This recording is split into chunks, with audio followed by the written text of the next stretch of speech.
Rosita! ¿Sí está grabado?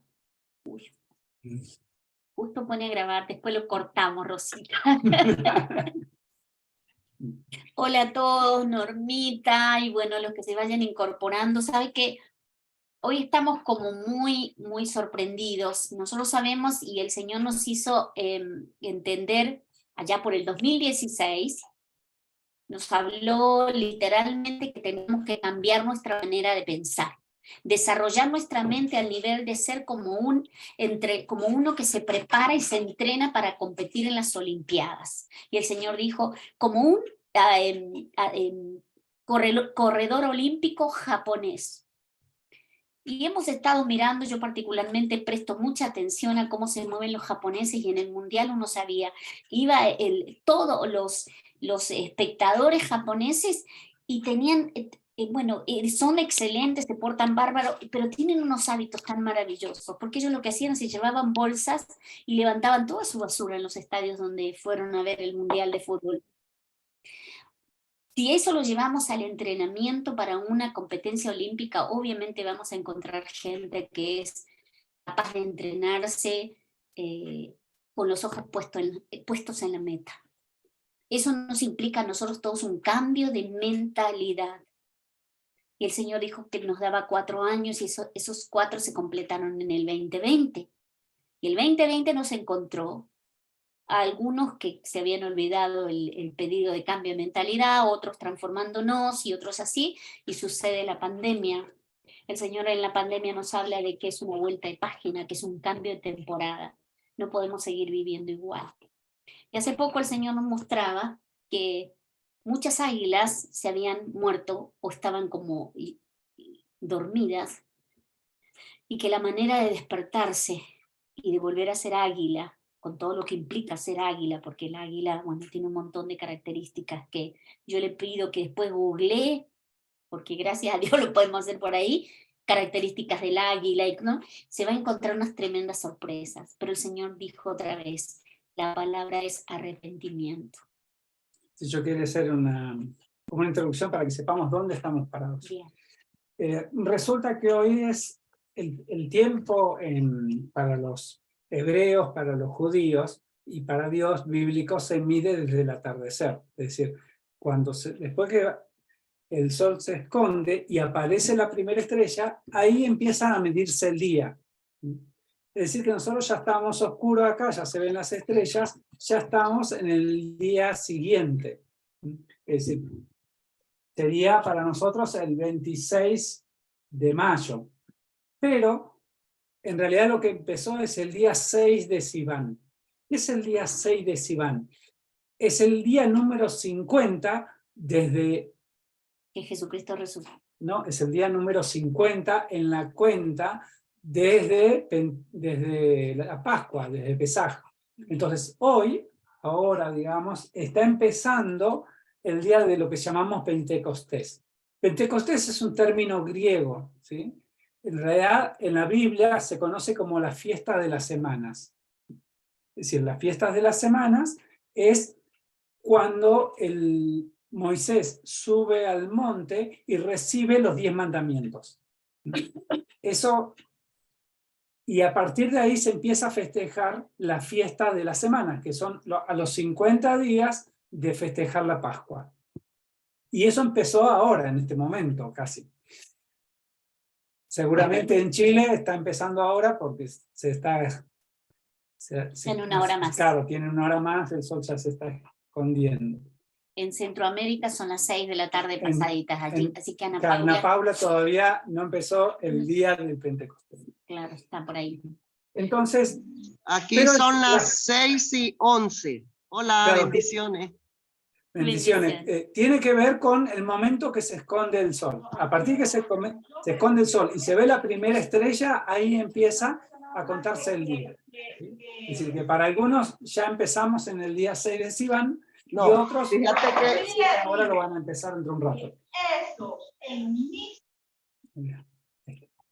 Bueno, entonces Dios manda, ¿sí?, una santa convocatoria, que es el día 6 de Sivan, donde se conmemora que Dios escribió con su mano los 10 mandamientos.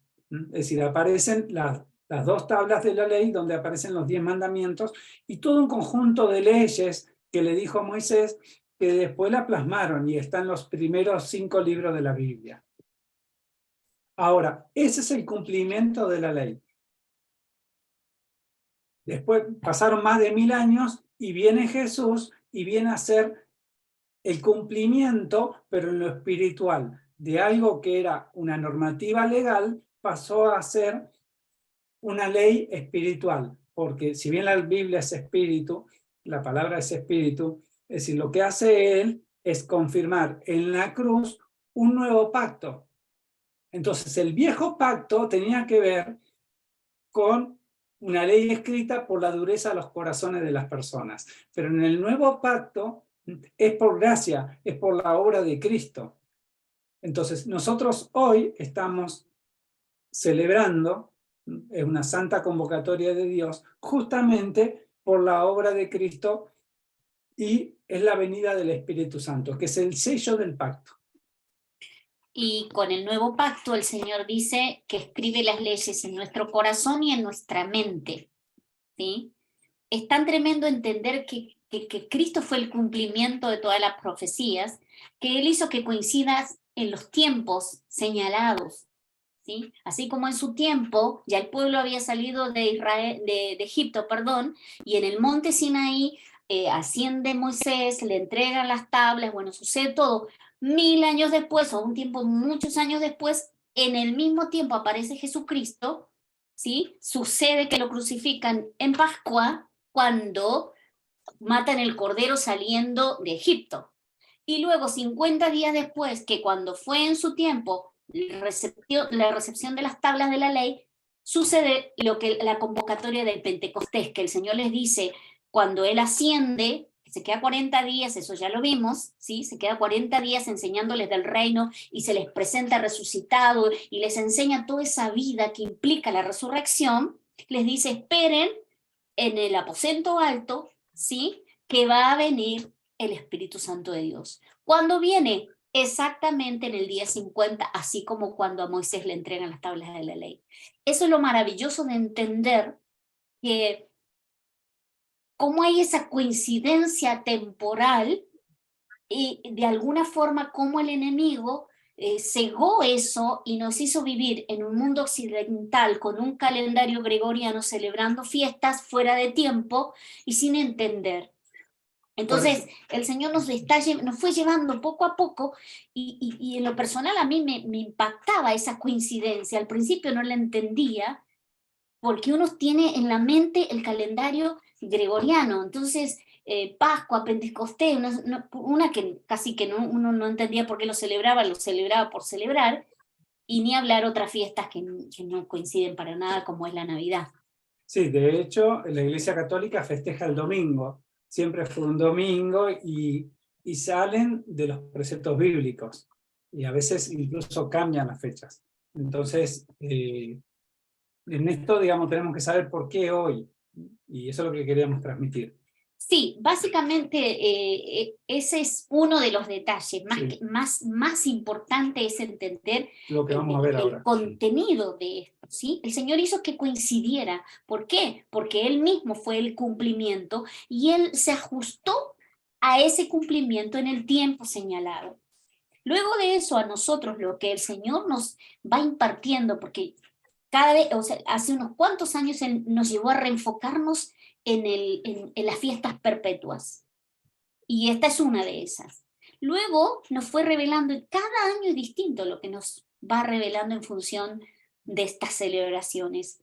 Básicamente este año el Señor nos hizo enfocarnos en el libro de los Hechos, por eso yo fui mandándoles, porque de alguna manera el Señor lo que quiere es activarnos a que el Espíritu Santo, todo lo que fue el sacrificio, o sea, Cristo se entregó por completo para pagar toda deuda por el pecado que hubiese en esa generación y para siempre, porque fue un acto eterno. Su sangre es el nuevo pacto que nos cubre eternamente, que nos limpia, que nos purifica y que nos hace pertenecer a su familia. Y luego, obviamente, pagando ese precio, dice la palabra que estuvo 3 días y 3 noches bajo tierra, y eso también lo hemos podido ir hablando y entendiendo, ¿sí? Hasta su resurrección.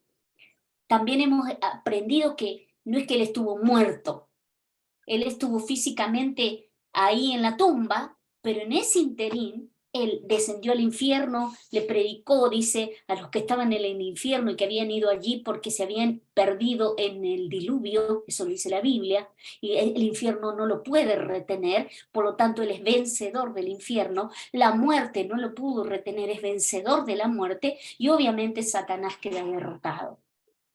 ¿Sí? Cuando se queda los 40 días que hoy leíamos que él se reúne finalmente ese último día en Betania, y ahí asciende, y la palabra dice, cuando asciende, lleva cautiva la cautividad. Estas fueron una de las últimas cosas que el Señor me hacía entender, porque mucha gente dice, está en cautividad, y el enemigo se aprovecha de cierta ignorancia que hemos tenido como iglesia y como hijos de Dios, y nos mantiene en prisiones cuando Cristo venció. Si llevó cautiva la cautividad, no tendría que haber regiones de cautividad para los hijos de Dios. Dice, llevó cautiva la cautividad y dio dones a los hombres. ¿Entiende? Hay un montón de dones que se habilitaron con la resurrección. Cuando eso sucede, ahí en Betania, él les dice, vayan al aposento alto en Jerusalén, y estén ahí, y esperen. 10 días después. 10 días. No le dijo 10 días, pero dijo, esperen ahí Sí, y permanezcan. Sí. Y una de las condiciones que cumplió esa gente en espera fue estar unánimes, estar en unidad. Y es una de las condiciones que también uno mira, no sé si ustedes los que han ido leyendo el libro de los Hechos, era algo que le pasaba a los apóstoles y a toda la gente que quedó, ¿sí? Era estar unánime, en un mismo ánimo, en un mismo sentir, bajo una misma, bajo un mismo mover. Nadie, si ustedes leyeron, decía, era como que nada de lo que poseían era de ellos. ¿Sí? Era como que empezaron a vivir en comunidades tan perfectamente funcionando que a nadie le faltaba nada, sus propiedades las vendían y dice que las ponían a los pies de los apóstoles, o sea, compartían todo. Y obviamente eso hace cuando hay una comunidad que comparte y que todo es en común y todo eso está bajo la cobertura del Espíritu Santo de Dios y somos llevados en el amor del Padre, comienza a haber una prosperidad maravillosa, a nadie le falta nada, porque cuando le falta a uno, vamos a suplir todos. Y vamos a estar por ese que le falta. De eso se trata el caminar con Cristo. Pero bueno, yo me quiero ir exactamente a algunas de las cosas que rescaté. Una de los mayores molestias que ha tenido el enemigo es la posición que conquistó Cristo para nosotros. ¿Sí? Cristo, siendo el Hijo de Dios, dice que no se aferró a que Él era rey, descendió, vino y vivió como hombre, ¿sí? Para poder conquistar esa posición de rey para nosotros.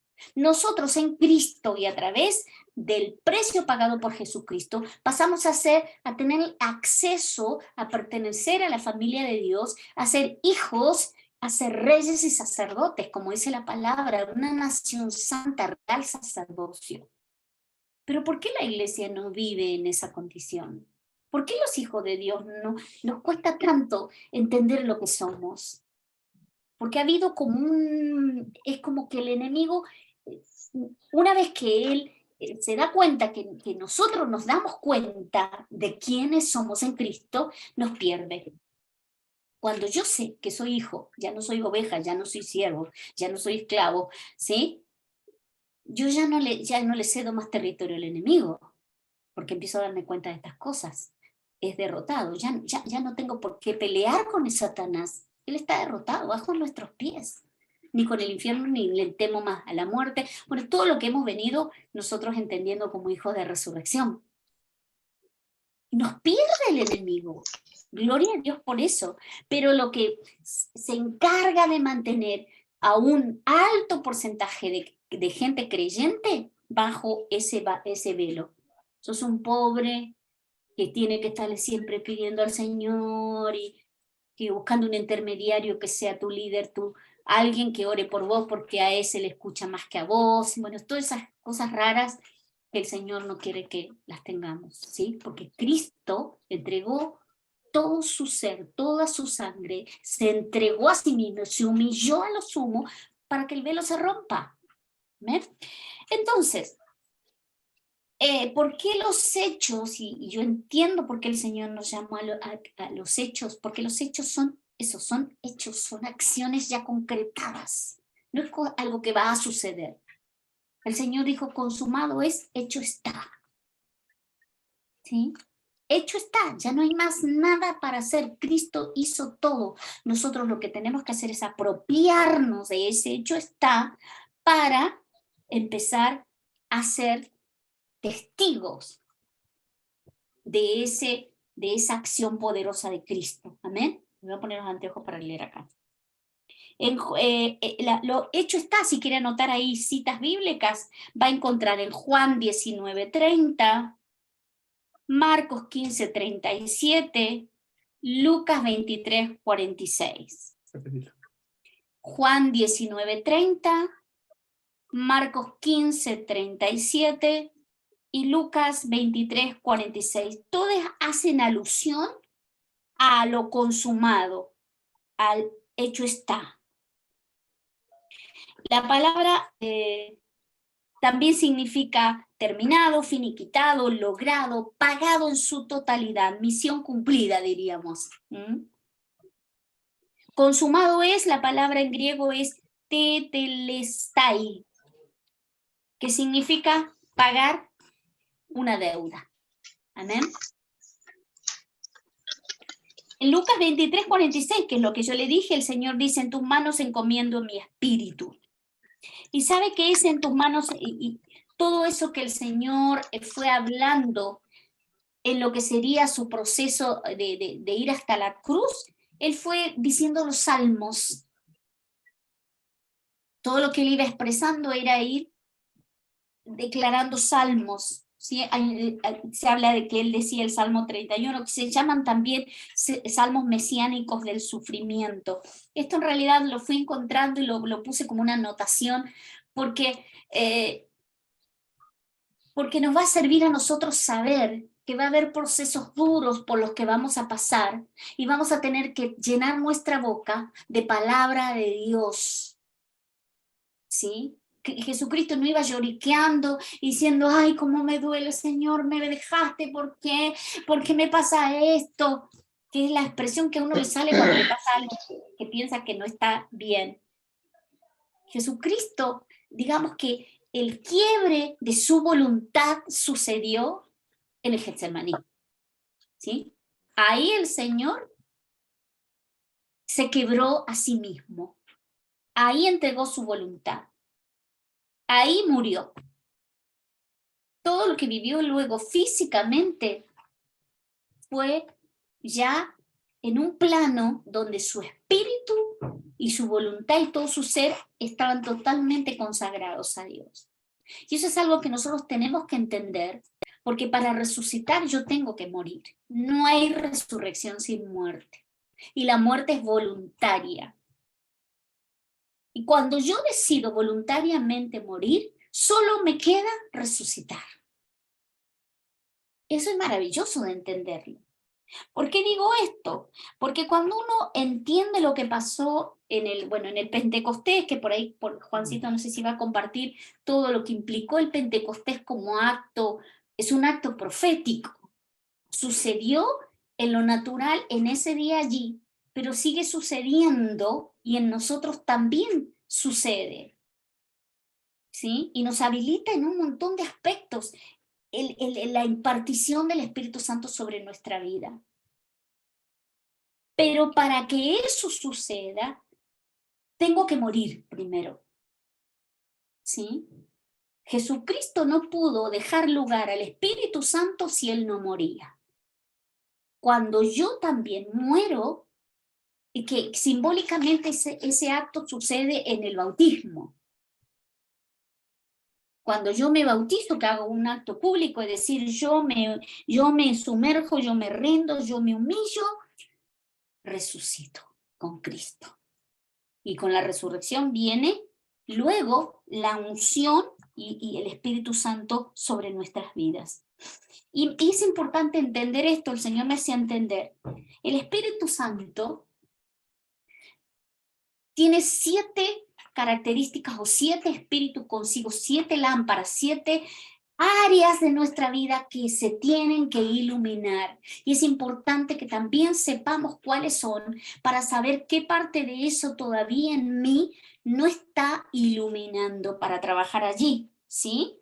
Tiene que el Espíritu del Señor, sabiendo que es el Espíritu del Padre, lo que activa en mí cuando entiendo que es el Espíritu Santo, se desata paternidad, se desata un amor impresionante. ¿Sí? Junto con eso, sabiduría, inteligencia, consejo, poder, conocimiento y temor de Dios. Esto lo encontramos en Isaías 11:2. Y es importante entender estos 7 espíritus porque vuelven a aparecer en Apocalipsis. En Apocalipsis dice que están, bueno, cuando habla de la adoración celestial, eso está en Apocalipsis 5, también en Apocalipsis 6, y habla que son 7 ojos, dice, y esos son los 7 espíritus de Dios. De alguna manera lo que el Señor quiere que entendamos es que el Espíritu Santo nos habilita a establecernos en una sobrenaturalidad. ¿Sí? A desarrollar a desarrollar sabiduría, inteligencia, consejo. Esto es importante, hermanos, porque hay veces uno que es tan arrogante y le parece que ya sabe todo y no, ya lo sé, yo me arreglo. Ahí tengo que trabajar sobre el espíritu de consejo, tengo que tener ser aconsejable, recibir consejo. Poder, y ya vamos a hablar mucho del poder, porque el poder no es, ¿sí? la espada y corto cabezas. El poder es bien completo, pero especialmente el Señor habló de poder para ser testigos. El poder está asociado a ser testigos. Conocimiento y temor de Dios. El otro día en otra reunión hablábamos de cómo el Señor viene haciéndonos entender la necesidad de desarrollar el temor de Jehová. Se habló mucho del amor y de la gracia, y eso en mucha gente desató una liviandad en cuanto a la relación con el Señor. Todo bien, como que el Señor es bueno, Dios, Jesús es mi amigo, y es perfecto, pero Dios es amor y es fuego consumidor.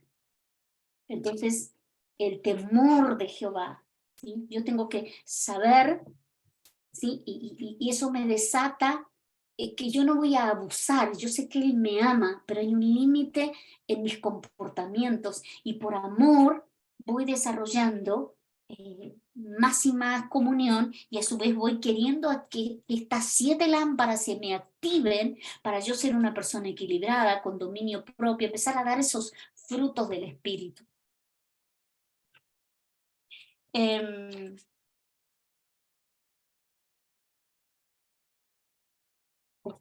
También hoy mirábamos y nos fuimos directamente a los hechos, que después vamos a charlar un poco de lo que cada uno ha ido encontrando.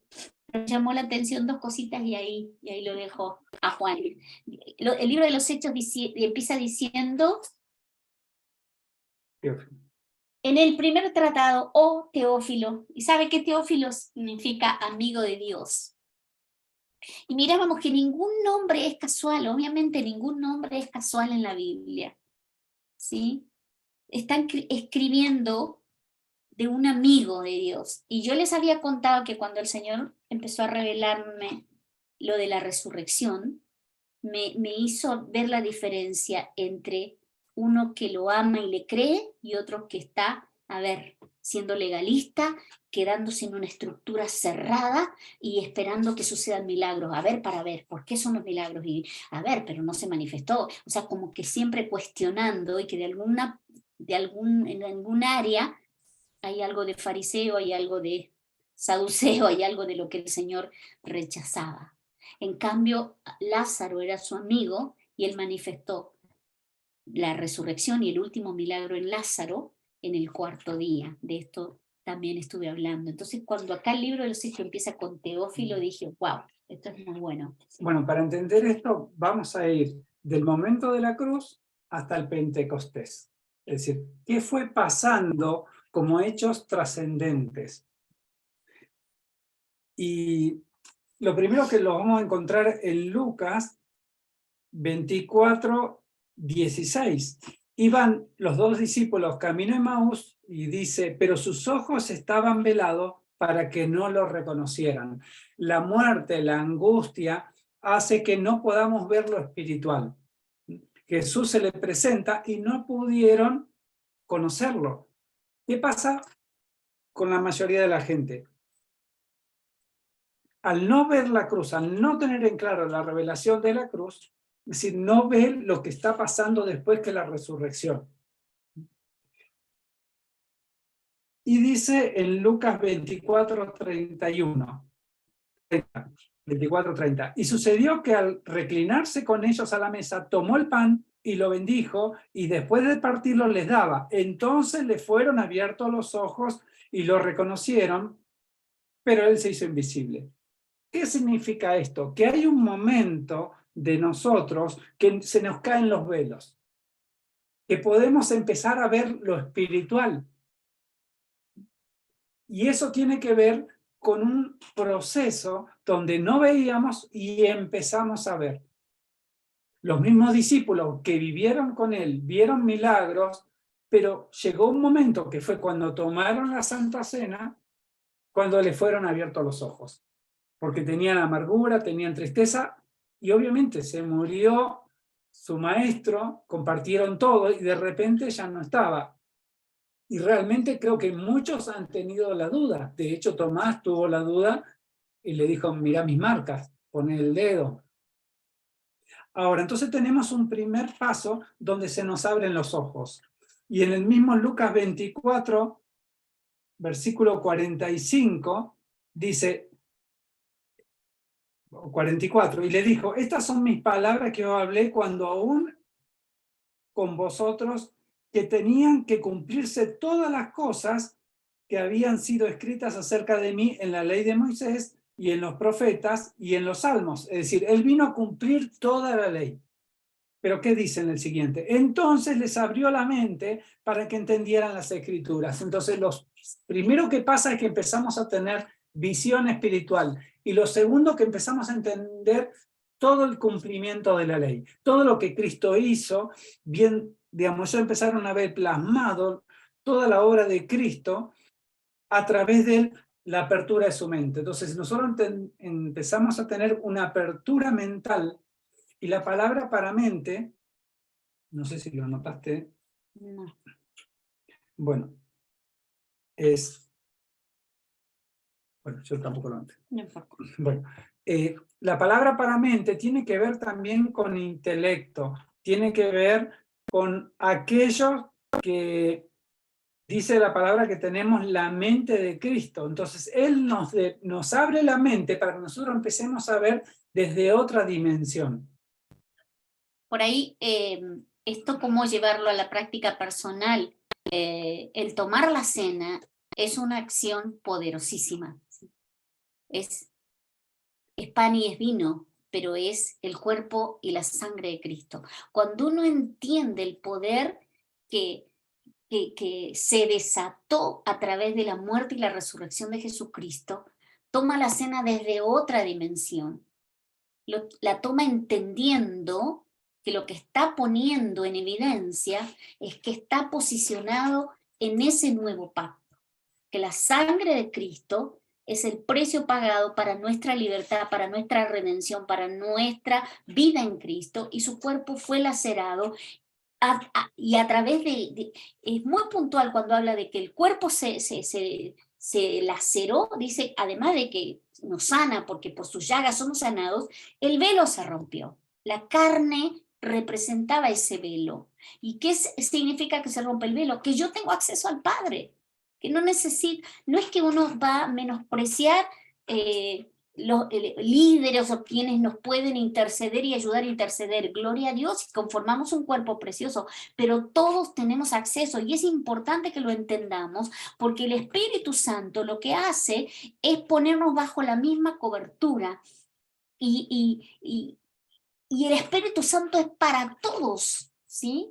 Fue tan tremendo eso que sucedió porque lo que habilitó primero fue la posibilidad de que se hable el lenguaje natural y nativo de todas las lenguas.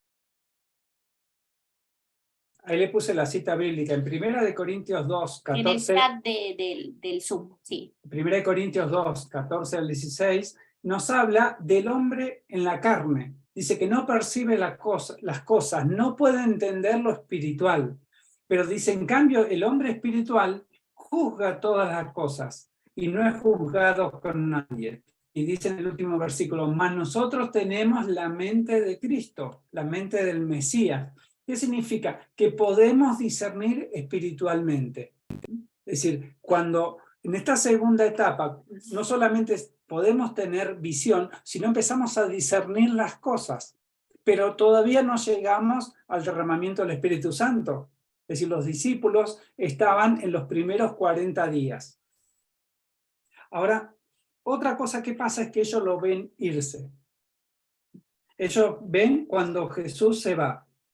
Y en la sesión, cuando él sube, dice en Lucas 24:50 y al 53, Ascensión, que fue en Betania.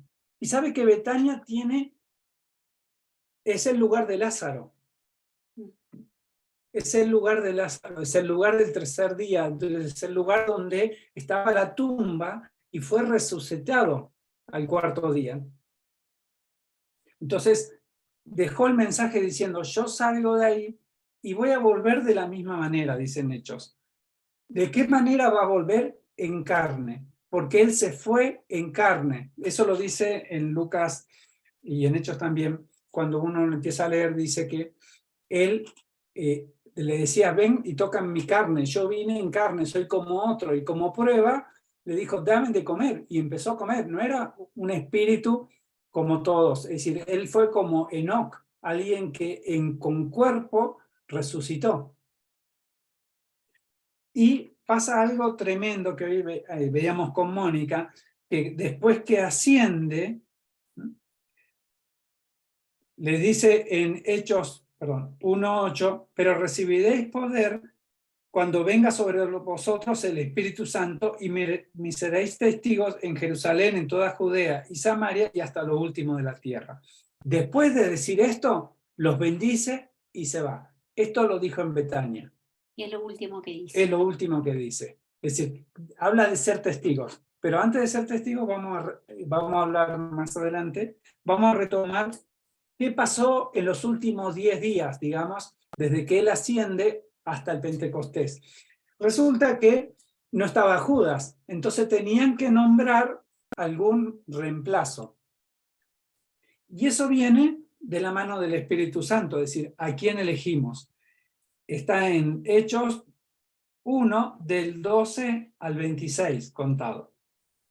Ahora, dice que propusieron a 2 personas, dice en el versículo 23, a José, llamado Barsabás, que tenía por sobrenombre Justo, y a Matías.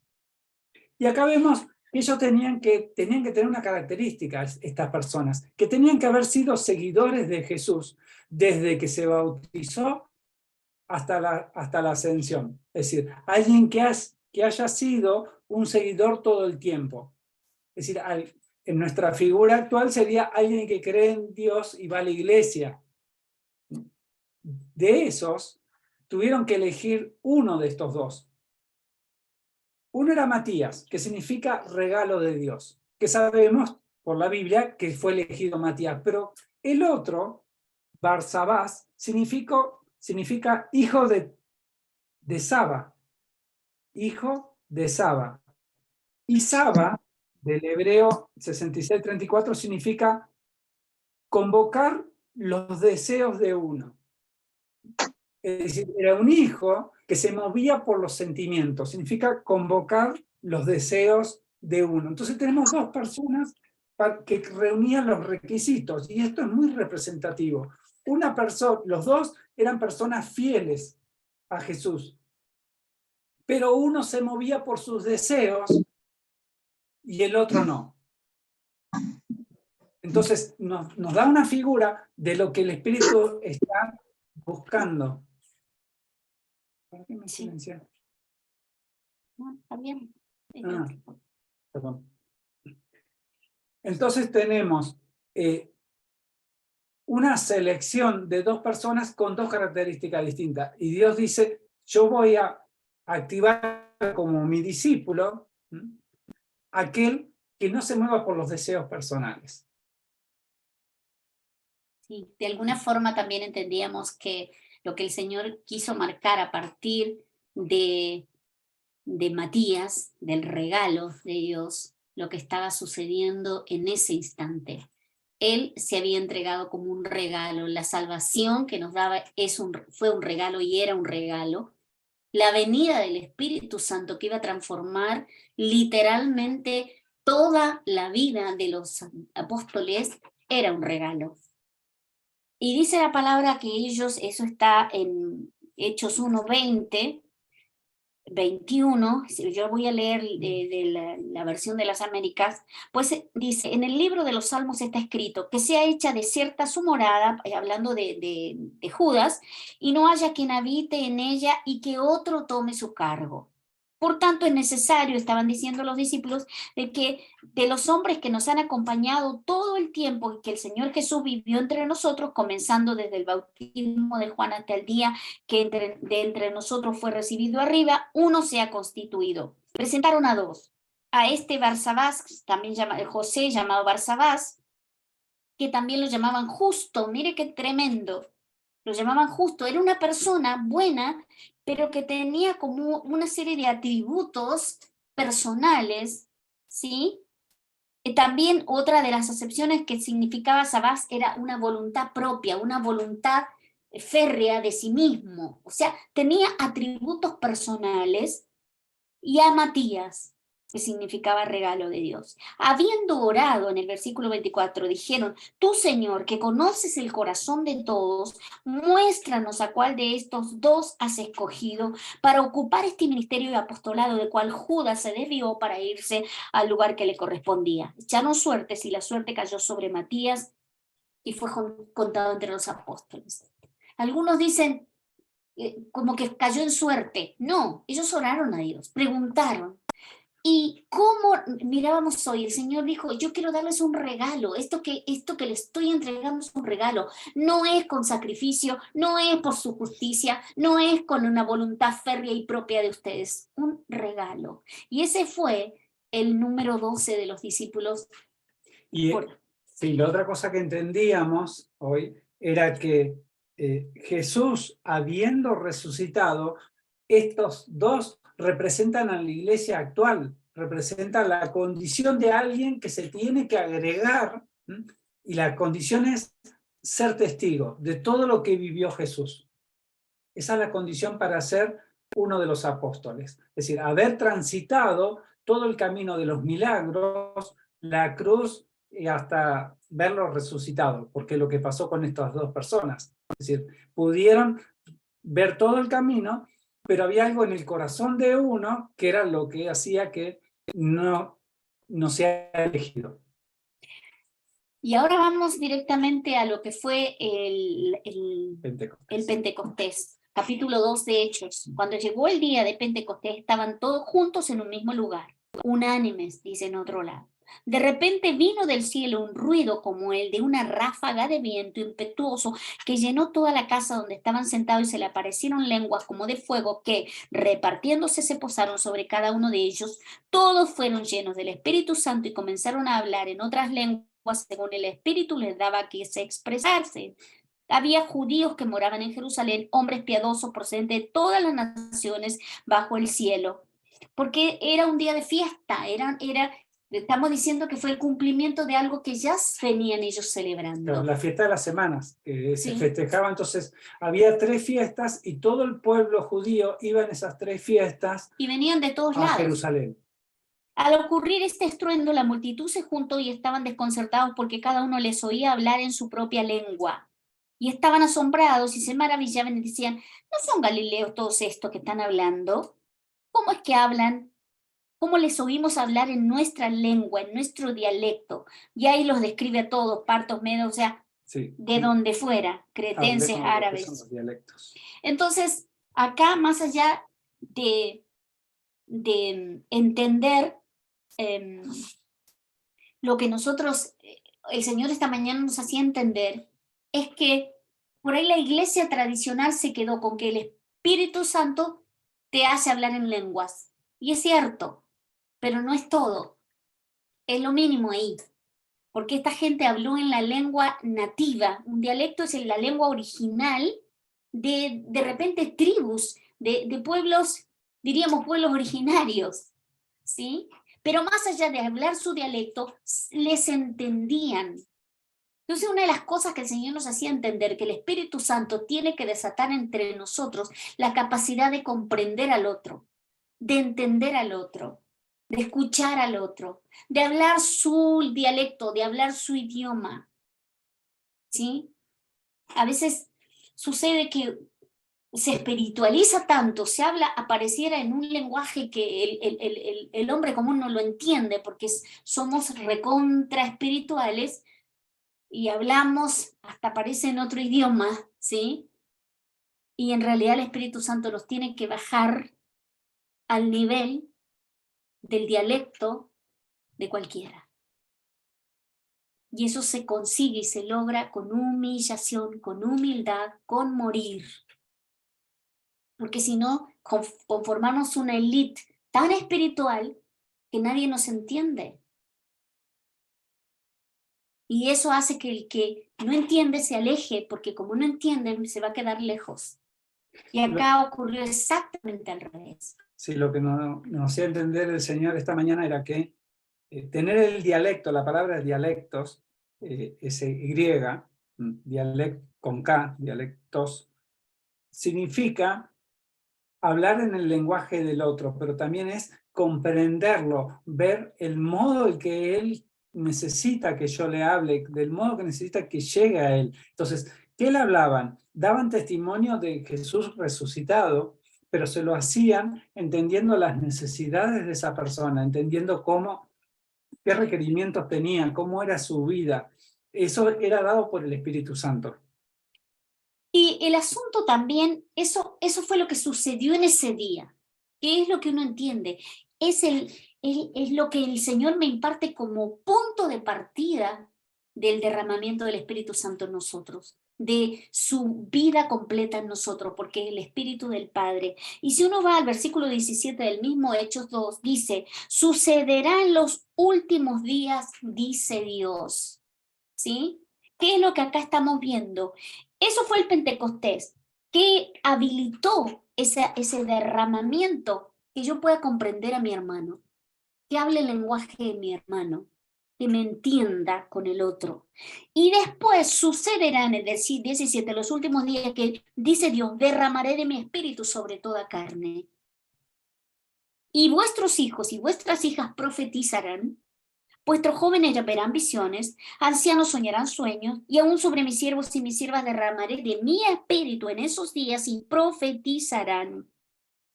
¿Se entiende? ¿Y qué es profetizar? Es predecir lo que aún no sucede. O sea, el Espíritu Santo me empieza a revelar lo que aún no sucede. Y eso no necesito yo ser el profeta ungido del Señor, porque todos dicen, mis siervos y mis siervas, ¿qué es lo que yo necesito? Morir, ¿sí? Aceptar a Cristo, morir para resucitar, empezar a sanarme, que se me abran los ojos, como íbamos viendo este proceso, que la mente se produzca la transformación y se me habilite la mente de Cristo, y luego yo, lleno del Espíritu Santo, comienzo a vivir esta realidad.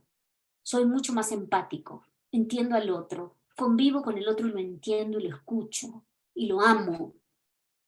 Pero luego empiezo a ver lo que esa persona vivió, porque se me habilitan las 7 lámparas, ¿sí? Puedo aconsejar, puedo recibir un consejo y empiezo a ver. Puedo pedir al Espíritu Santo, Señor, ¿qué va a suceder con esta persona? ¿Cómo oro por él? Porque acá dice así, ¿sí?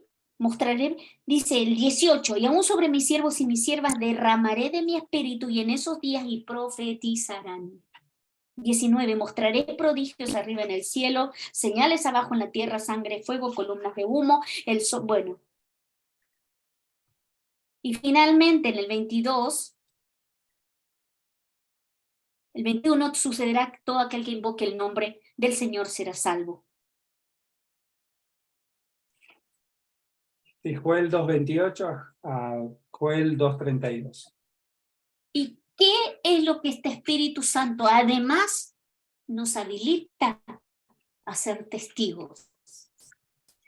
Por eso es esto de los hechos, porque cuando yo no puedo ser testigo si no tengo un comprobante de lo que yo estoy diciendo. Yo no puedo ir a un juicio como un testigo porque alguien me contó de que la cosa sucedió. El testigo es el que forma parte, lo vio, lo vivió, o sea, este Espíritu Santo que nos habilita en todo esto que hemos estado leyendo, nos convierte en testigos. Y fue lo último que el Señor les dijo, como leía Juan, ¿sí? Antes de ascender, ¿sí? Derramaré mi espíritu y me seréis testigos en Jerusalén, en Judea, en Samaria y hasta lo último de la tierra. ¿Qué significa ser testigo? Es el que da testimonio, ¿sí? Viene de la palabra martus, que significa mártir. También tomé, básicamente lo que el Señor acá decía, que tenían que ser habilitados para ser testigos de su resurrección. Yo quisiera ir a Sí. donde habías leído. Era en Hechos 1, ¿no? Antes de ascender, 24 debe ser.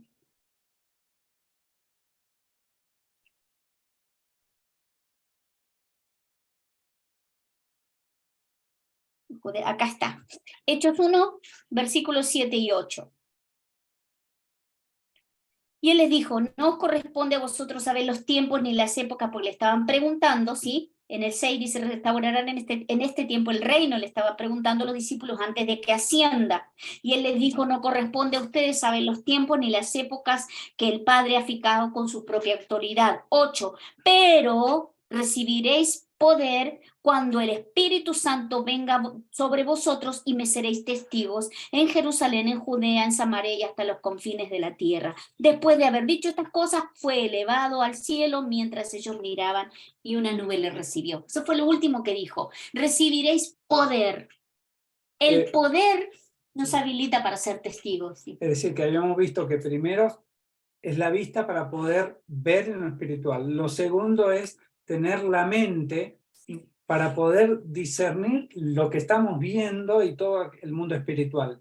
Y lo tercero es a través del Espíritu Santo que nos va a dar ese poder, pero no es cualquier poder. La palabra dunamis tiene que ver con un poder real, y en este caso para ser testigos. Entonces, ¿qué es un testigo? Aquel, en este caso eran los discípulos que habían hecho todo el recorrido, los ya apóstoles habían hecho todo el recorrido con Jesús y eran testigos visibles de lo que habían visto. Ahora, eso mismo aplica para nosotros. Cuando nosotros vemos a Jesús, lo conocemos, nos enamoramos, empezamos a vivir y empezamos a ver la muerte, la cruz, pero esa muerte se transformó en resurrección y nosotros vivimos en esa resurrección y ya tenemos la mente de Cristo, somos testigos de ese proceso completo de Cristo y manifestamos, porque el testigo lo que hace es manifestar la resurrección y lo que ganó en la resurrección. ¿Se entiende qué poderoso que es? Entonces, el Señor en todo este proceso que nos ha tenido, bueno, particularmente lo que me impartía esta mañana antes de preparar todo esto, que lo compartimos, fue hermoso, gracias a Dios, el Señor me decía, y me sacó un chip de la cabeza que yo tenía mal instalado con respecto a que el Espíritu Santo, entonces iba a venir y la llenura del Espíritu, parecía que yo iba a estar como una olla hirviendo, ¿sí? Así como sin parar, y el Señor me dijo, no, es decir, ya mi Espíritu Santo se derramó, ya descendió esas lenguas, ¿sí? Eso así, ¡fua! Impresionante, así supersónico, sucedió. Ahora soy el que todo lo llena en todo. Soy el Dios de todo. Entonces el Señor me decía, mi llenura hace que seas testigo de la vida de resurrección en todo momento. Porque ya no vivo yo, Cristo es en ti. Entonces el que está vivo, el que está haciendo todo ahora, a partir de que se te reveló este paso, que tus ojos fueron abiertos, que la mente de Cristo se está desarrollando en ti, que sos llamada a ser testigo, ¿sí? Testigo de mi resurrección, es en todo. Cuando cocinas, cuando haces las camas, cuando vas a comprar, no es una cosa ¡plá! Y después otra vez me desconecto y me desconecto. El Señor me dijo, no, nunca más te desconectas. Estás viviendo en la resurrección. Cuando eso lo entendí hoy, era tanta paz me trajo. Porque si no le parece a uno que, ay, ¿cuándo? Y que parece que son esos eventos. Entonces, cuando estoy en el evento, cuando estoy en la congregación, cuando estoy... y justo ayer hablaba Juan con alguien y compartía de esos momentos que pareciera que cuando él va a trabajar no estoy tan conectado con Dios. Y el Señor me decía, no, eso no es así. Porque entonces volvemos a hacer este Sabás, que encima Barsabás, que él no eligió sino a Matías, Barsabás también se llamaba hijo del sábado. Todo lo que implicaba religión significaba el nombre de este hombre. Y el Señor no lo eligió para reemplazar.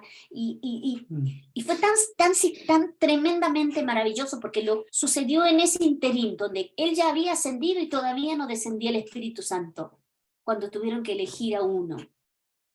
Y él dijo, le voy a dar mi regalo, Matías. ¿Sí? Él había estado con 70, formaba parte de esos 70 que habían seguido al Señor, pero que no habían sido llamados discípulos todavía, pero que él quería que entienda. Entonces, de alguna manera, lo que el Señor quiere impartir en este Pentecostés es que lo tomemos como un regalo. ¿Sí? Y es un regalo no merecido, un regalo es un regalo.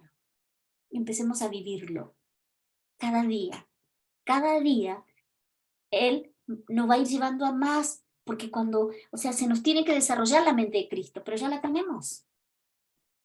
¿Sí? Tenemos que tal vez evolucionar en mayor visión, pero eso va a suceder porque nos va a desestructurar en cuanto a que tiene que ser como, no sé, como de alguna forma uno se lo imaginó, con preceptos humanos, ¿sí?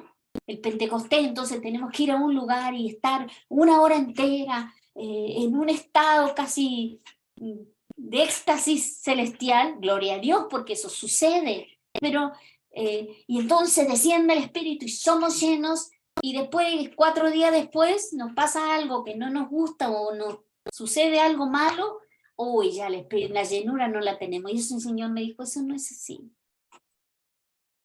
No es que ustedes se llenan y se vacían y se llenan y se vacían. Gloria a Dios, yo estaba re feliz. Los llenó, los habilitó, y luego vivimos. Si uno sigue leyendo los hechos, a esta gente le pasó de todo. Los llevaron presos, los aporreaban, les golpeaban. Entonces el Señor me decía, si ustedes no entienden esta transformación, si esto no sucede en la transformación y esto no sucede pleno en sus mentes, en una circunstancia adversa van a decir, ayúdame, Señor Espíritu Santo. Y no, ya están habilitados. Activen, por eso son los hechos. Entonces el Señor me decía, se siguió hablando de los hechos de Pablo. Si uno lee, pareciera que todos los hechos después del más o menos el capítulo 8, 9, por ahí es Pablo. El Señor me hacía entender, yo habilité que así sea, porque si era de Pedro, la iglesia religiosa iba a decir, hay que hacer este paso y este paso y este paso para ser como, porque Pedro lo hizo. Porque el Señor nos hacía entender que la iglesia religiosa hace doctrina de todo. Como Pablo se formó solo, se cayó del caballo y se quedó ciego y dice que como 13 años en el desierto y el Señor le fue impartiendo por el Espíritu. Por eso Pablo dice, yo fui el último y que casi que quedé afuera y el Señor por misericordia me impartió. Y miren lo que hizo. Él no había estado ni con los 70, ni con los 12, ni con nadie. Es más, los había perseguido. Y sucede lo que sucede. Para que entendamos que esta es una cuestión del Padre porque le place. Y en ese placer nos habilita, nos llamó, nos justificó, ya hizo todo. Vivamos en la mayor libertad que el Espíritu Santo nos puede impartir. En Hechos 2, del 22 al 36, digamos, relata cómo Jesús fue resucitado y hace una comparación con David, pero le está hablando a los israelitas, los que veían toda esta manifestación, estaban siendo impactados por lo que habían visto, y le dicen, no, es Jesús. Ahora, ¿qué dice en el 37? Al oírlo entonces, se compungieron de corazón y dijeron a Pedro, que era el que le estaba diciendo, y a los otros apóstoles, varones hermanos, ¿qué haremos? Es decir, ellos empezaron a tener arrepentimiento, empezaron a ver el Jesús que realmente era el Dios vivo. ¿Qué haremos? ¿Qué haremos? ¿Qué haremos? Y Pedro a ellos le dijo, arrepentíos y sea bautizado cada uno de vosotros en el nombre de Jesús el Mesías para perdón de vuestros pecados. Es decir, arrepentimiento primero. Cambio de mentalidad. Cambio de mentalidad. Bautismo. Este bautismo que era en agua es también en el Espíritu, porque dice, y recibiréis el don, el regalo del Espíritu Santo. Entonces, ¿para qué me sirve ser testigo? Porque voy a confrontar al otro con una verdad que no la puede ver todavía. Pero es una verdad irrefutable, como le pasó a Bartimeo. Yo era ciego, miren, no sé mucho, yo era ciego, pero ahora veo. Punto. ¿Entienden? Este ser testigo son los efectos del Espíritu Santo en nuestra vida que nos habilita para que el otro no tenga forma de argumentar. Y es muy necesario que suceda. Y acá sigue diciendo, perdón, sigo con lo que estaba, Hechos 2, 39, porque la promesa es para ustedes, para vuestros hijos y para todos los que están lejos, para tantos como el Señor nuestro Dios llame. Entonces, cuanto más nos compenetremos en esto, ¿sí? Si nosotros entendemos todavía que nuestra mente está cautiva, tengo la mente de Cristo. Tengo la mente de Cristo, se me tiene que empezar a habilitar. Tengo que empezar a ser creativo o sea, es aferrarnos a lo que ya está hecho. Y esto de ser testigos es maravilloso porque ya lo tenemos todo para hacerlo. El punto es que empecemos a ver qué está pasando. Seguramente somos testigos de un montón de hechos que el Señor ya hizo con nosotros. Lo hizo Él, no nosotros por nuestra propia habilidad y capacidad y don y cargo. No, lo hizo el Espíritu Santo, el Espíritu del Padre en nosotros. Así que bueno, gloria a Dios por todo lo que Él nos quiere. Ya nos habilitó. El punto es que nosotros nos sintamos, nos sepamos, nos vivamos como esos hijos de Dios, como esos reyes, como esos que tenemos todo legal en Él.